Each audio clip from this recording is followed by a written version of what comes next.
muchas gracias. Buenos días a todos. Es para mí un placer presentar al invitado que tenemos hoy aquí, que es el doctor Joaquín Sola, que si para alguien que no lo conozca, ha sido jefe de servicio de anatomía patológica de la Resaca. Actualmente está jubilado, pero con una intensa actividad divulgativa, de conferenciante, está trabajando en la privada, pero bueno, actualmente con mucha, como digo, con mucha actividad. Es una persona con alta capacidad divulgativa, ha dado muchas conferencias sobre diferentes temas de anatomía patológica y lo hemos invitado pues, para que nos presente este tema que yo creo que es bastante interesante, que nos deja un poco ahí de incertidumbre a ver lo que va a hablar sobre los emoticonos del cáncer. Joaquín, cuando quieras y muchas gracias por haber venido. Vale, muchas gracias a ti al doctor López Andreu, que fue el que me invitó a participar aquí con vosotros. Y tengo que deciros que hace 15 años que no me levanto a las 7. Que es lo mejor de la jubilación. Lo mejor de la jubilación es que yo no tengo reloj en ningún lado.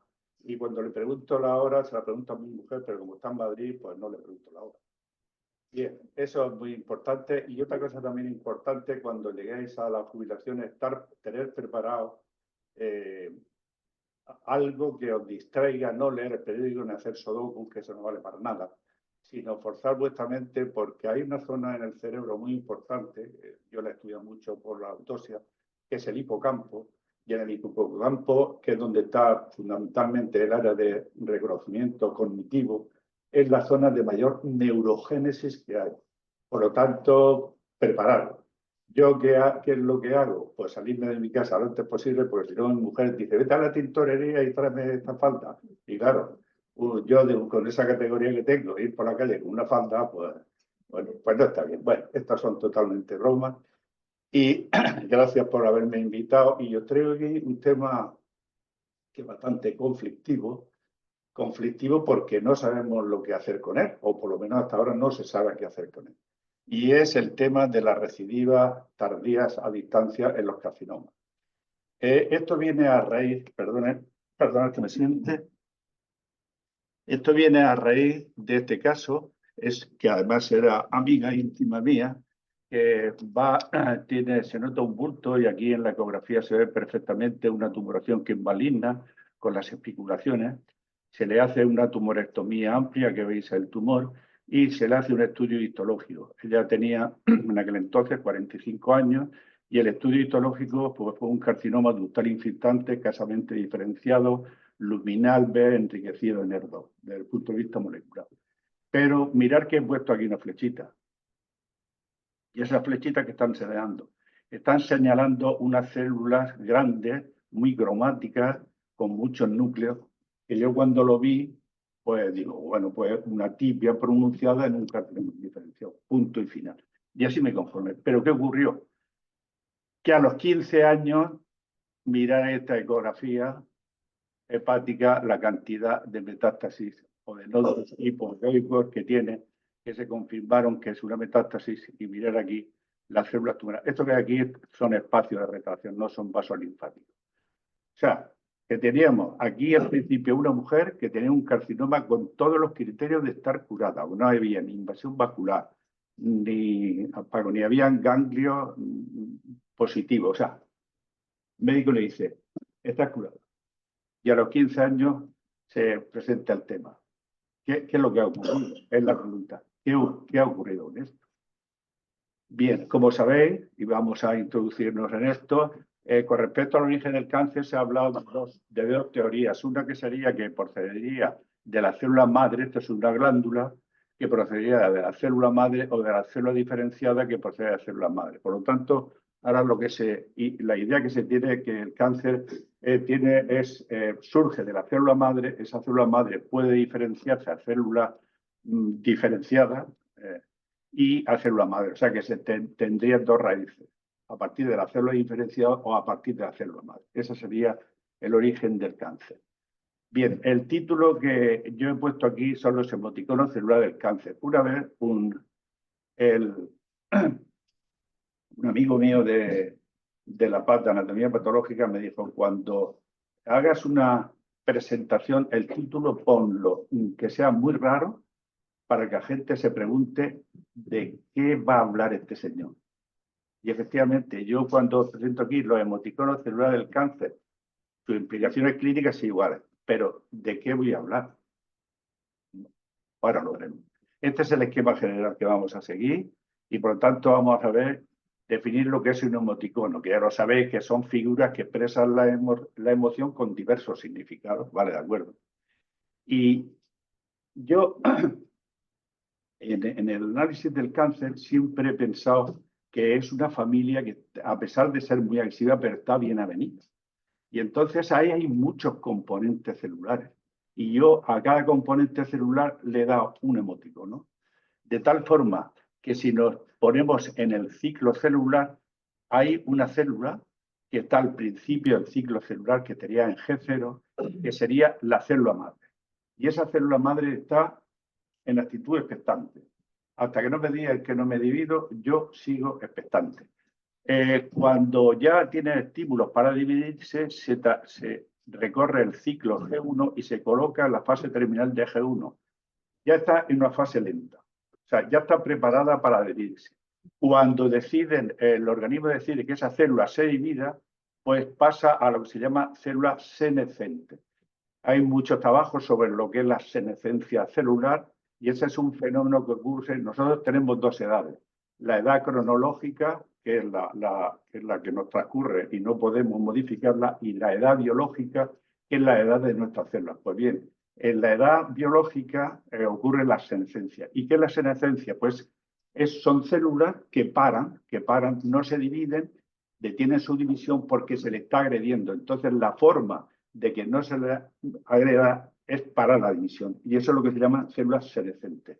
Esas células senescentes, habitualmente el sistema inmune tiene capacidad para eliminarlas. Si no eliminan las células senescentes, se transforman en lo que se llama las células zombie, que ahora veremos qué son. Son células senescentes que elaboran una serie de citoquinas y metaloproteasas que van a actuar sobre las células de alrededor. Seguimos el ciclo y nos aparece aquí la célula proliferativa, que yo la he dibujado aquí, sacándonos la lengua. Célula proliferativa.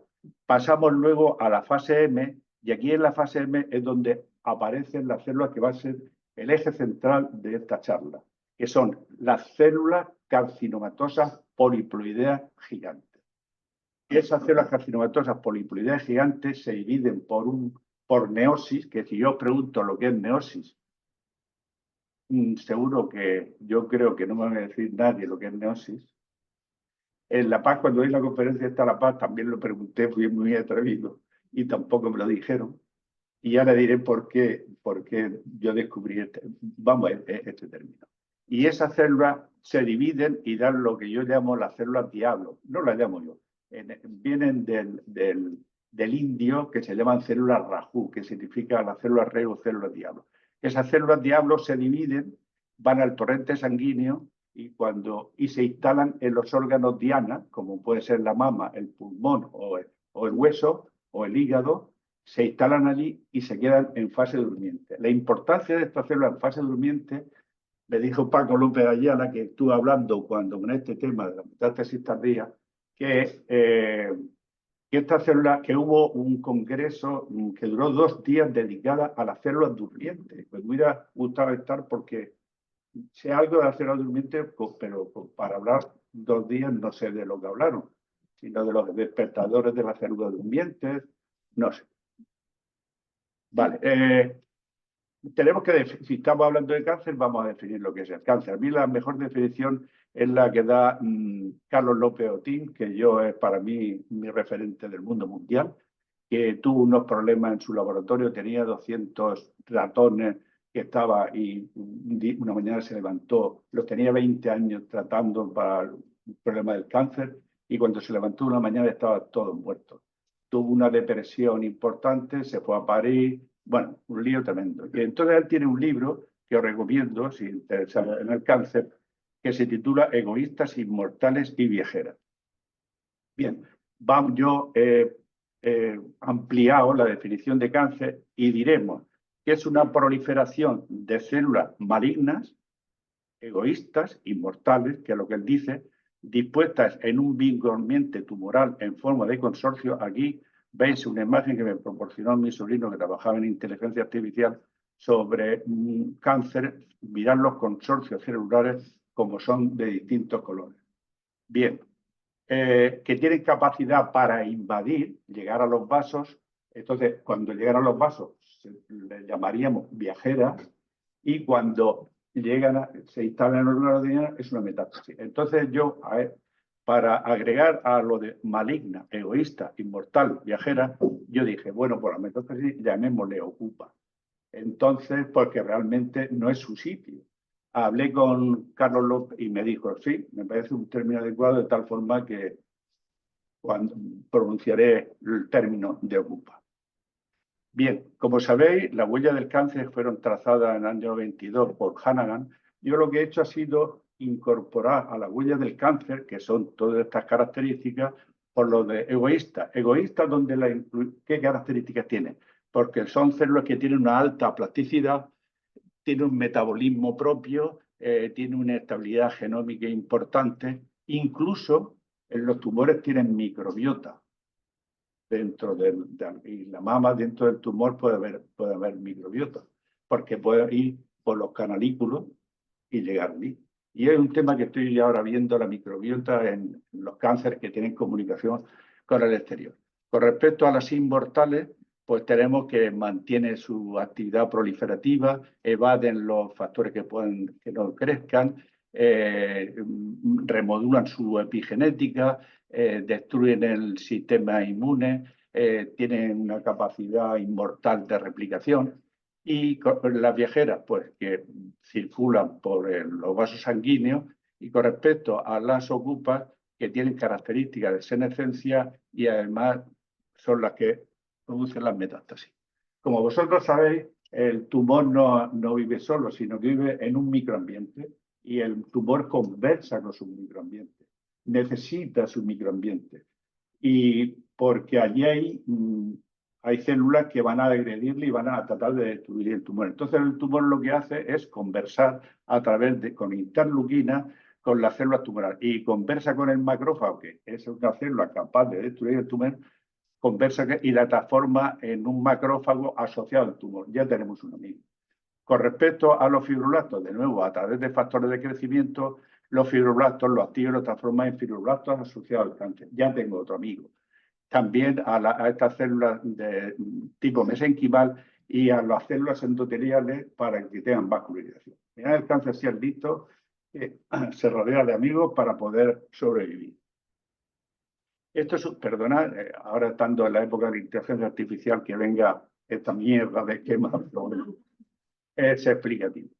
Aquí vemos en rojo las células tumorales, y las células tumorales carcinomas son células epiteliales. No se pueden mover porque no tienen, como las células mesenquimales, no tienen fibrillas en su citoplasma para moverse. Entonces, si yo tengo que viajar, alguien me tiene que dar el gasóleo o la gasolina. Entonces, lo que hacen es que mantienen la conversación con los fibroblastos residentes de allí, a cambio de que la célula tumoral le proporciona ácido hialurónico, que va a ser un factor de crecimiento de los fibroblastos, se transforman en fibroblastos asociados al cáncer, donde van a producir gran cantidad de fibras, y estas fibras se las transmiten a las células tumorales, y las células tumorales ya han hecho una transformación de epitelio a mesénquima. Transformación epitelio a mesénquima. Ya son capaces de movilizarse. Bien, y no solamente eso, sino que los fibroblastos, la célula saldría de mí, pues loca, no. Los fibroblastos le hacen su autovía.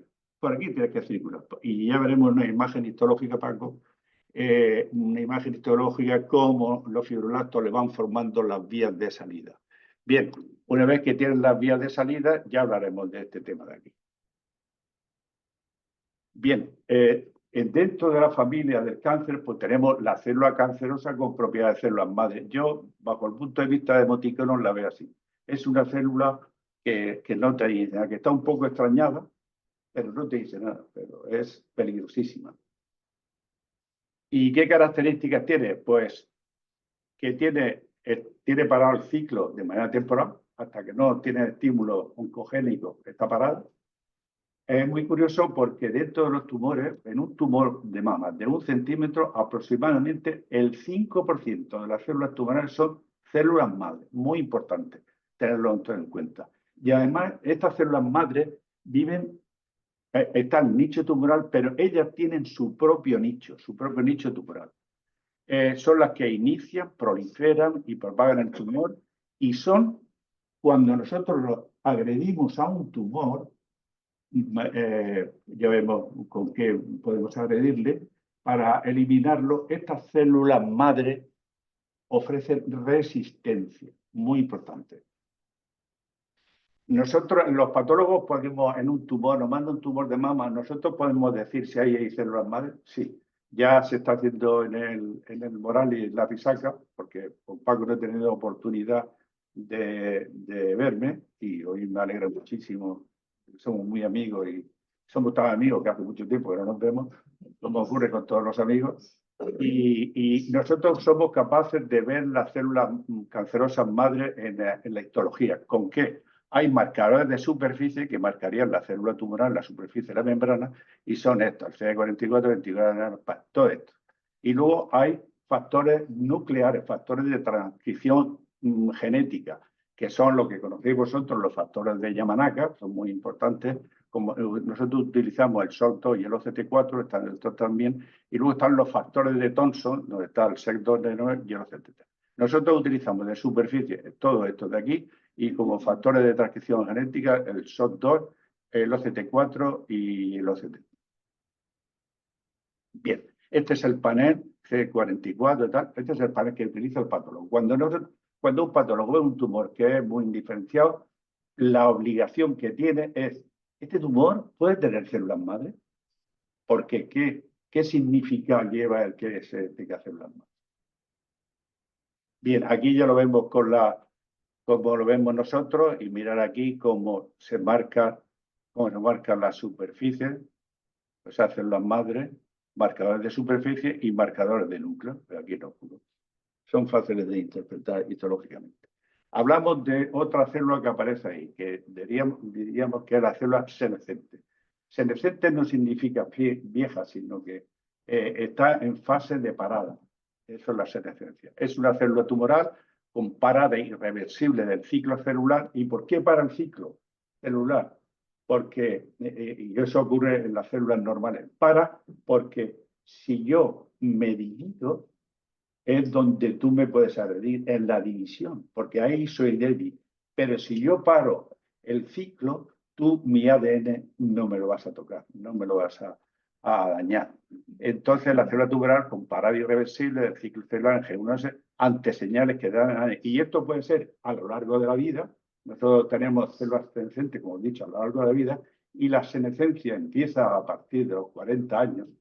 Lo que pasa es que a partir de los 40 años el sistema inmune está tan bien desarrollado que ese sistema inmune inmediatamente elimina las células senescentes. Pero a mi edad, que tengo 38 años, pues no tengo células senescentes.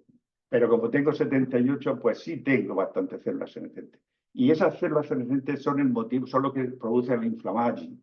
Son que si no las eliminan, pues cuando la célula senescente está al síndrome de Otelo, tienen las artritis; cuando está en la célula endotelial, tienen la arteriosclerosis; cuando lo tienen la microglía, tienen el sistema degenerativo, el Alzheimer, tal y cual. O sea, que mirar la importancia que tiene la senescencia, y entonces, esto con qué se está trabajando en ello, y es eliminar las células senescentes. Y ya os diré quién está trabajando fundamentalmente.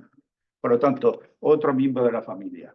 La senescencia tiene su historia, y fue Huxley en 1961 quien acuñó este término, y lo que hizo fue, cogió fibroblastos humanos en cultivo y veía que tenía limitadas divisiones, que tienen como aproximadamente 50 o 70 veces se podía vivir un fibroblasto. Eso es, ¿qué equivaldría en la vida humana? A 120 años, que es lo máximo que puede alcanzar una persona ahora, 120 años.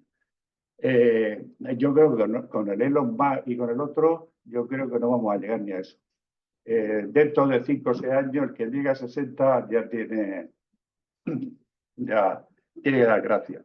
Eso es lo que llama el límite de Huxley. Y esto está en contra de la teoría de Alexis Carrel, que decía que las células de cultivo se dividían de manera indefinida. En el 65 ya Huxley apuntó que esta alteración era como consecuencia del envejecimiento celular. La célula iba envejeciendo y llegaba un momento en que se paraba en senescencia.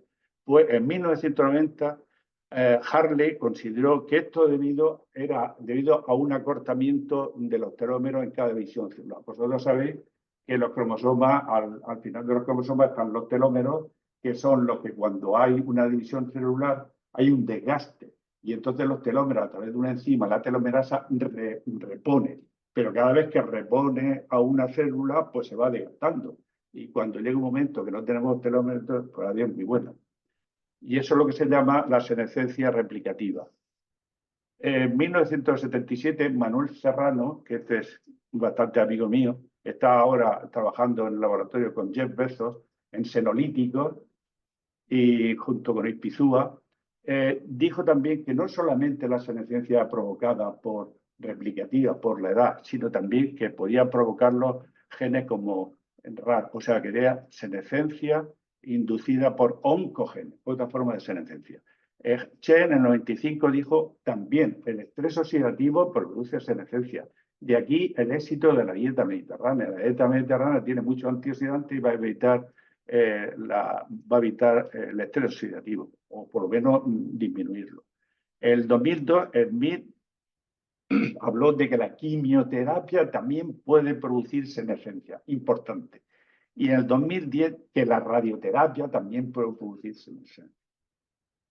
Bien, entonces, por lo tanto, inductores de senescencia tenemos la replicativa, que es la normal, que es por acortamiento telomérico, y luego la prematura es, pues, por los oncogenes, por estrés oxidativo y, por lo tanto, y por terapia.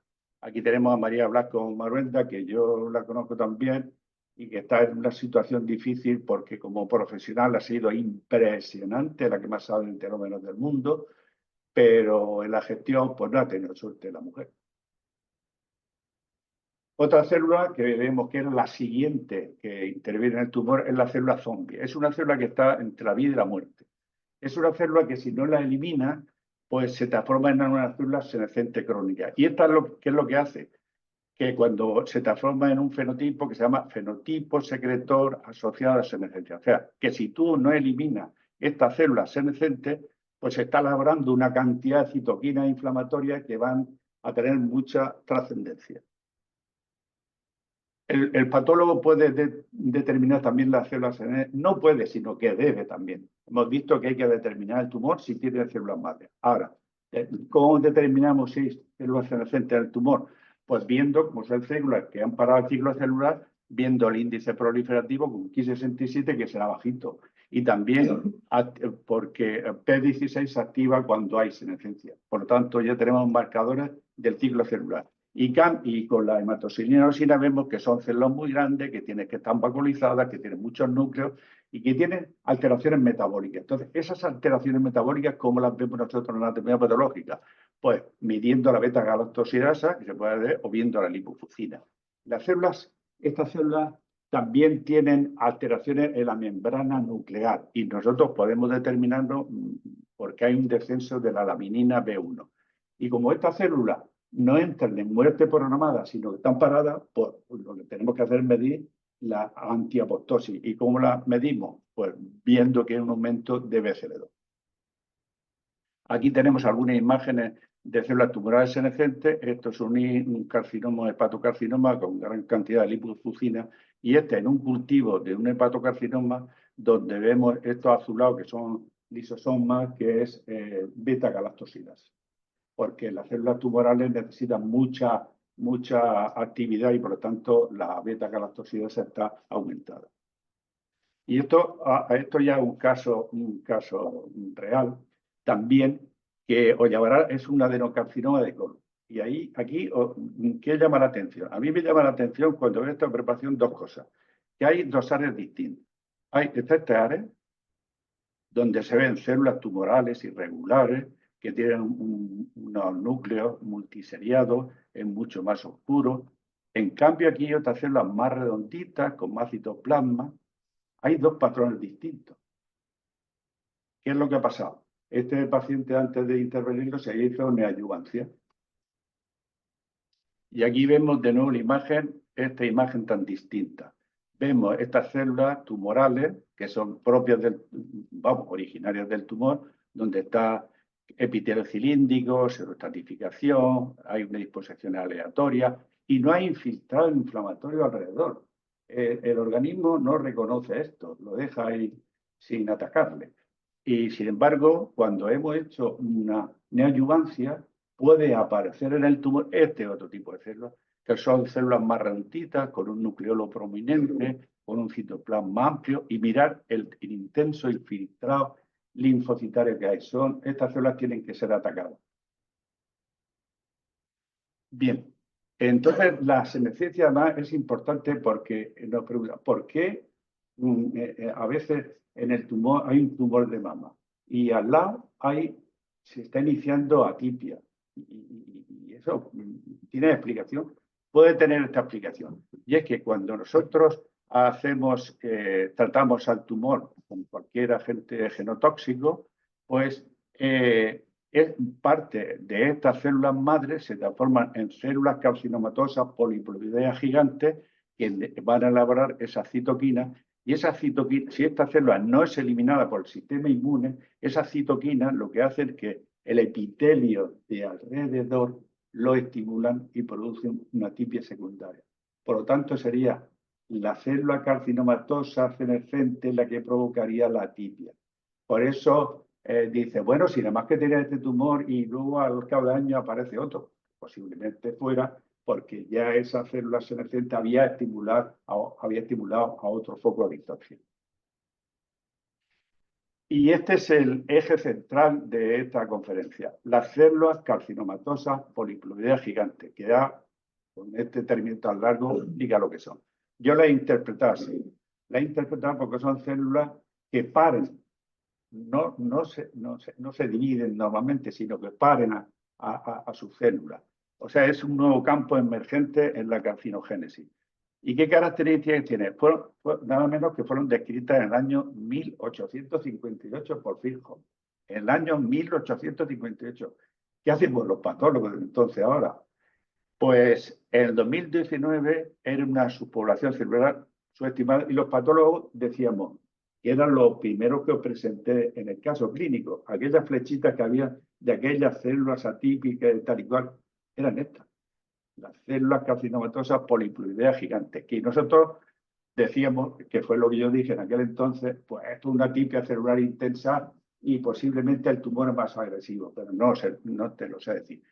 Importante, que los carcinomas indiferenciados, sea de la situación en que sea, y fundamentalmente el que más tiene es el glioblastoma multiforme, del 37 al 57% de las células tienen este tipo de células. Mirar la importancia de este tipo de células. Hubo en el año 2024, en el MD Anderson, hubo una convención para hablar de este tipo de células. ¿Y estas células de dónde se originan? Pues de las células madre cancerosas. ¿Y cómo se originan? Por endorreplicación. ¿Por qué son poliploideas? Porque cuando nosotros hemos agredido al tumor por agente genotóxico, la célula madre dice, verás cómo no me ataca. En vez de 2 N cromosomas, voy a presentar 4 N cromosomas. Voy a ser poliploidea, ya no vas a poder atacar. Entonces, dentro de los agentes, pues está la quimio, la radioterapia, la hormonoterapia, los virus oncogénicos. Yo he tenido la suerte o la de ver 3 carcinomas nasofaringeos con este tipo de células provocados por el virus de Epstein-Barr, también la polución en el tabaco.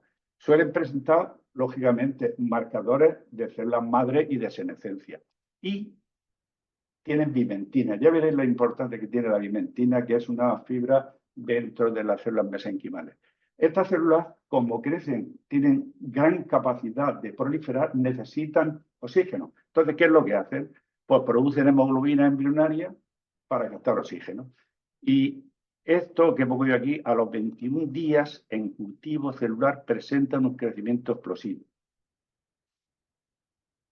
Bien, esto es lo que es la polinización, que es la transformación de una célula en 2N en 4N. Y aquí ya vemos a un caso ya que vemos los patólogos. En este caso, ¿qué es lo que nos llama la atención? Además está centrado aquí. Esto es un cáncer de próstata, que es el Gleason más, este es más de 10, este ya se sabe.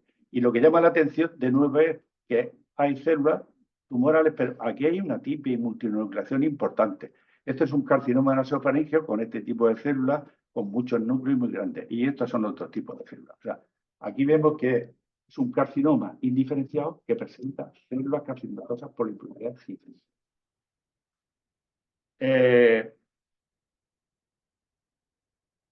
Me lo voy a saltar. Bueno, entonces hemos dicho que se divide por endorreplicación. ¿Y la endorreplicación qué es? Que si tú tienes el tumor aquí estás tratando, haciendo neoadyuvancia, pues, y tienes esa célula madre, pues de diploide ante la gente se transforma en poliploide y puede ser por endociclo, quiere decir que el ciclo celular nada más que está en la fase S y G1, o por endomitosis quiere decir que la fase M falta una parte del ciclo, o que las células tumorales se fusionan y dan a estos dos tipos de células poliploideas gigantes. Una es mononucleada, no es mononucleada, sino que los núcleos están muy próximos entre sí y parece que tienen un solo núcleo. Y luego está la polinucleada. Bien, este es el neosis. ¿Qué es la neosis? Pues es un nuevo tipo de división de la célula tumoral. La neosis. Este es un término que yo me lo encontré casualmente hace 8 años, leyendo una revista india, y este término fue descrito en 2004 por Sundaram y fue establecido como una verdadera división de las células tumorales por Rajamaran. ¿Y qué característica tiene? Que no se divide por citocinesis normal, no se divide, coge citoplasma y se separan dos células con citoplasma, no, sino que tiene una citocinesis asimétrica, que puede ser por gemación, astillamiento, explosión o fusión celular, que es lo que se llama entosis. Y estas células, cuando se han dividido, generan otras células, pero estas células ya son diploides y tienen características de células madres. Y son las células que yo llamo diablo o células Raju, que llama Rajmaran, que significan las células rey.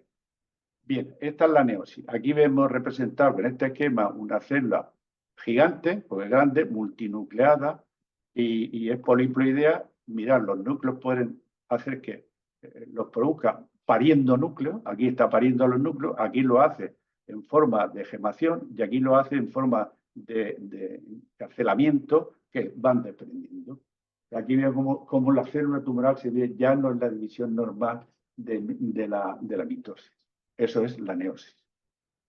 La célula Raju, que yo creo que debe ser así en el emoticono, o Raju, es una célula ya diploide, que procede de la célula poliploide. Son células de pequeña talla, tienen propiedades de células madre, y luego estas células que ahora veremos en la cascada metastásica se desprenden del nicho tumoral, llevan una proteína que es una especie de GPS, van al vaso sanguíneo y con el GPS van buscando su órgano diana, que como he dicho en el caso de la mama fundamentalmente es el hígado del hueso, y allí se instala. Pero claro, estas células tampoco se pueden marchar muy lejos porque tienen escasa fibra reticular. Y entonces, bueno, aquí es nace un nuevo caballo de Troya. El caballo sería la célula carcinomatosa poliploidea gigante y cómo encierra en su interior las células neóticas que allí están preparadas para salir cuando el cuerpo diga, venga, adelante. El sistema inmune, sobre todo, o el estrés crónico, es uno de los factores muy importantes, el estrés crónico, para la salida de estas células tumorales. La cascada metastásica nos va a explicar fundamentalmente lo que acontece. Yo al tumor lo llamo que es una plantación, donde están las células tumorales. Esas células tumorales adquieren a través de los fibroblastos, como he dicho, fibrillas, y se transforman a partir de las células madres en estas células carcinomatosas poliploideas gigantes. Por lo tanto, ya tenemos aquí tenemos transformación epitelio-mesénquima. Es una célula epitelial que ha adquirido fibrillas mesénquimas. Bien, como ya puede movilizarse, va a producir por meiosis las células hijas, las Rajú, las Diablo, llegan al vaso sanguíneo, tienen su GPS y además hacen una cosa, se rodean de plaquetas para que no puedan ser atacadas por los macrófagos. Su defensa son las plaquetas. Bien, una vez que sale de nuevo y ya tenemos una transformación mesénquima epitelio. Ahora de nuevo vuelve a ser epitelial. Bien, una vez que ya es epitelial, pues se instala como órgano mío que la célula tumoral es diseminada. O sea que tenemos la plantación, la semilla, que son las células tumorales circulantes, y el suelo, que es el órgano diana, con las células tumorales que han llegado. Y esto es lo que os decía. A mí siempre me llama la atención, y a Paco también, que cuando veíamos en un tumor esto, decíamos, este tumor es muy malo. ¿Por qué es muy malo? Pues es muy malo porque está muy indiferenciado, son nidos de células tumorales indiferenciadas muy mal. Pero ¿qué tiene otra característica de malignidad? Es que tiene mucha desmoplasia. ¿Y qué es la desmoplasia? Son los fibroblastos asociados al cáncer. Y mirad los fibroblastos, que son todo esto aquí. Si miráis, todas las células tumorales están circulando en una dirección. Y están circulando en una dirección porque los fibroblastos le están marcando su carretera. Le están diciendo, ir por aquí. O sea, la importancia. Entonces, la importancia que yo siempre me preguntaba, ¿pero por qué? Pues eso es, porque le forman los caminos para que puedan salir del tumor las células tumorales y dar la metástasis. Esto fuera. Bien, y esto casi es lo último. Yo casualmente, ya se lo he comentado, lo que comentaba antes de la exposición, yo, bueno, por causas familiares, pues vivo ya más en Madrid que aquí. Y mi sobrino, que es biólogo molecular, ingeniero informático, está trabajando en inteligencia artificial en carcinoma de mama en los triples negativos, que ya van, creo que hay, dentro de los triples negativos ya hay subtipos, por lo cual explica por qué un triple negativo, que unos tienen mal comportamiento y otros menor, el comportamiento es menor. Pues bueno, allí, María del Val Toledo, que es la que lleva el Centro de Biotecnología y Biomedicina en la Universidad de Alcalá de Henares, lo que hacen allí estos investigadores, cuando les llega el tumor, bien sea de próstata, de mama, cerebral, de vejiga, lo que hacen es un raspado del tumor y lo cultivan.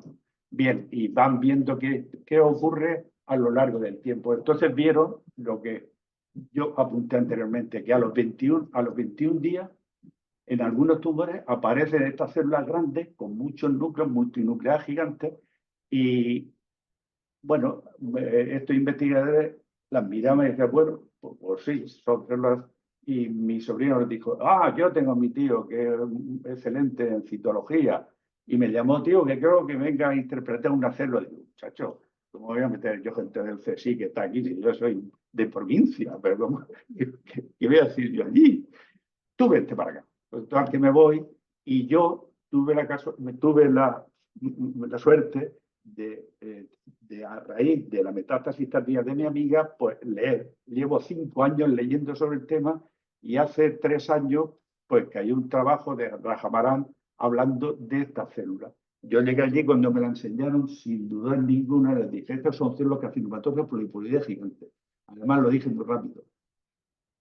Me miraron y dice, ¿tú de dónde eres? Digo, yo de Murcia. Dice, del Mediterráneo. Bueno, del Mediterráneo tenéis mucha imaginación, digo. Pues yo me he puesto lo que queráis, que estos son células carcinomatosas. Digo, el mundo si son células carcinomatosas polipoides gigantes. ¿Y eso qué significado tiene? Entonces le expliqué la meiosis y tal y cual. Y aquí vemos, en un cultivo, esto fue lo que me enseñaron, estas células en cultivo con muchos núcleos y mirar cómo están pariendo núcleos solos. Aquí vemos una célula carcinomatosa, como están pariendo los núcleos, y aquí mirad las células y las células Rajú, las células esas que van a salir de ahí y se establecen y se quedan durmiendo en los órganos dianos. Bien, otra cosa que hicieron ya por su cuenta, yo no le insinué nada, sino le dije, estas células se tienen poco tiempo. Eso es fácil. Vamos a saber si estas células tienen capacidad para cargarse de vimentina, que es una fibra del citoesqueleto que le da movilidad. Entonces, Los filamentos de vimentina proporcionan protección nuclear a las células carcinomatosas polinucleoides gigantes y a su progenie, a las células Raju, así como actividad migratoria. Esto fue publicado en esta revista en el año 2020, y aquí está. ¿Qué es lo que hicieron allí? Pues en el cultivo del tumor pusieron también fibroblastos. Y aquí veis los fibroblastos, los núcleos y las fibras. Entonces, pasados 20 y tantos días, las células tumorales se cargan de vimentina. ¿Y para qué se cargan de vimentina? Para dos. Porque puedan movilizarse dentro del órgano diana, porque dijimos que cuando llegaban al hígado eran transformaciones en mesénquima epitelio, pero ahora para moverse allí necesitaban transformarse otra vez en mesénquima. Luego se cargan de vimentina y además, mirad, le forman un escudo a los núcleos para que la quimio, ni la radio, ni nada puedan contraer.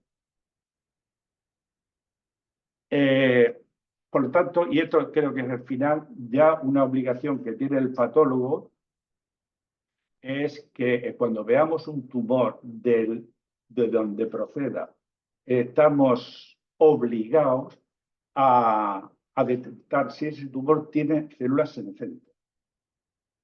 O sea, y las células senescentes veíamos que tenían lipofucina, un índice bajo de proliferación, una PSA alta y beta-galactosidad. O marcar también si tiene características de células madres, con marcadores de superficie, como hemos visto, con marcadores de transcripción. Bueno, doy las gracias por este tema y ahora, bueno, ¿y qué? Nos presentado esto y ahora ¿qué hacemos? ¿Nos quedamos así? Pues primero, yo cuando di esta comunicación allí en Madrid, pues había un oncólogo y le dije, yo creo, bajo mi opinión, que hay que ser prudente cuando el patólogo diga que hay células senescentes, células madres, y clínicamente, histológicamente está curada porque no tiene ni invasión vascular, ni ganglio, es de pequeño tamaño, tal y cual, ser prudente y decirle, esto va bien, en vez de decirle, está curado, sino, esto va bien, y hacerle revisiones más periódicas por las posibilidades de que tenga una recaída tardía. Y otra cosa que se está haciendo allí, están haciendo los investigadores allí, la cosa es, bueno, todas las cabezas buenas se nos van, salvo algunas que están aquí en el Reina Sofía. Este chico dijo, bueno, si estas células tumorales tienen aspecto como si fueran los osteoclastos, ¿por qué no los tratamos? ¿Qué hacemos cuando hay una hipercalcemia? Tratar con ácido zoledrónico. Pues ¿por qué no tratamos estas células tumorales con zoledrónico? Entonces en el cultivo echaban zoledrónico y veían cómo las células tumorales desaparecían. Esto no quiere decir, yo no sé esto por dónde va, por el camino, porque este chico se marchó a Estados Unidos, pero que va el camino de que cuando el patólogo diga tal y cual, posiblemente habrá que tratarla con zoledrónico. Y otra cosa que están tratando también, que me encantó, que es con polifenoles. Entonces yo tengo un amigo aquí que tiene una fábrica de polifenoles, yo le dije, yo me encargo de los polifenoles. Y hablé con esta empresa y digo, mira, hay unas células tumorales que posiblemente con los polifenoles también revitan. Dice, ¿y qué quieres? ¿Que te dé polifenol? Digo, no. Y echarle gotas de polifenol a estas células tumorales. Y el ingeniero me hizo un cálculo de las células y entonces, bueno, se le está echando. ¿Y sabéis de todos los polifenoles lo que se le está poniendo? Resveratrol. Por lo tanto, yo defiendo que una copa de vino al día o dos es obligatorio para matar las células senescentes y las células carcinomatosas. Se le está poniendo también quercetina, que la lleva la manzana, y la fisetina también, que lo lleva la alcaparra y la fresa. O sea, esos son los 3 polifenoles que se está echando. No sabemos aún los resultados, pero bueno, esto sí que está explicando de nuevo la capacidad antioxidante que tiene una dieta mediterránea, que es uno de los pilares de la salud. Gracias por todo.